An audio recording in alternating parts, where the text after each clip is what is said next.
Exams ఉందని పిల్లగాని తీసుకొని వచ్చినాను. వీడికి వచ్చి చూస్తే అంత సీజ్ అయిపోయింది. ఏం చేయాలో అర్థం కావట్లేదు.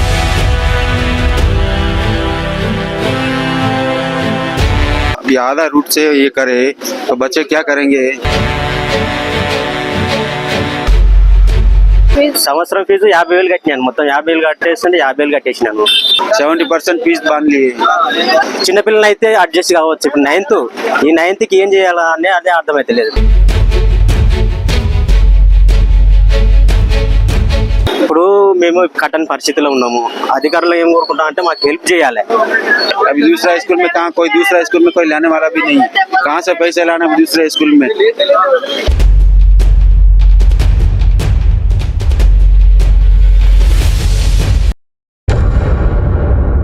మాకు ఈ రోజు ఏం చేసిందంటే ఎగ్జామ్స్ ఉందని పిల్లగాని తీసుకొని వచ్చినాను. మెసేజ్ వచ్చింది నిన్న. అయితే సీజ్ చేసిరని ఈ రోజు తెలిసింది మాకు. ఇది జరిగింది మొన్న. అయితే సీజ్ చేయలేదని మాకు మెసేజ్ వచ్చింది. వీడికి వచ్చి చూస్తే అంత సీజ్ అయిపోయింది. ఏం చేయాలో అర్థం కావట్లేదు మాకు. ఇప్పుడు 10th, 9th సంవత్సరం ఫీజు 50,000 కట్టినాను. మొత్తం 50,000 కట్టేస్తుంటే 50,000 కట్టేసినాను. ఇప్పుడు వీళ్ళకి ఏరే స్థానికి తీసుకపోతే స్టడీ ఎట్లా ఉంటుందో తెలియదు కదా మనకి. ఏరే స్కూల్లో జాయిన్ చేయాలన్నా కూడా మాకు ఎంత ఇబ్బంది అవుతుంది అంటే ఇప్పుడు చిన్నపిల్లలు అయితే అడ్జస్ట్ కావచ్చు. ఇప్పుడు 9th, ఈ 9th ఏం చేయాలా అని అదే అర్థమైతే లేదు.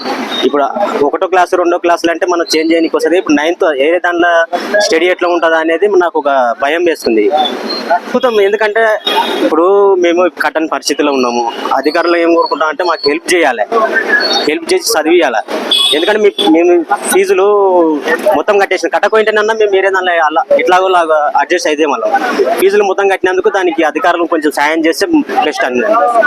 हालत होएगा. अभी आधा रूट से ये करे तो बच्चे क्या करेंगे? सब ये ऐसा काम करे तो बच्चे का एग्जाम से वो क्या करना है बच्चे का. हमारा 4th 5 के आधा फीस भी बांध लिया.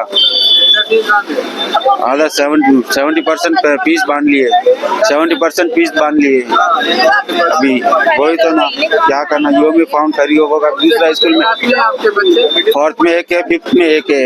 अभी दूसरा स्कूल में कहाँ कोई दूसरा स्कूल में कोई लाने वाला भी नहीं है. कहाँ से पैसे लाना दूसरे स्कूल में?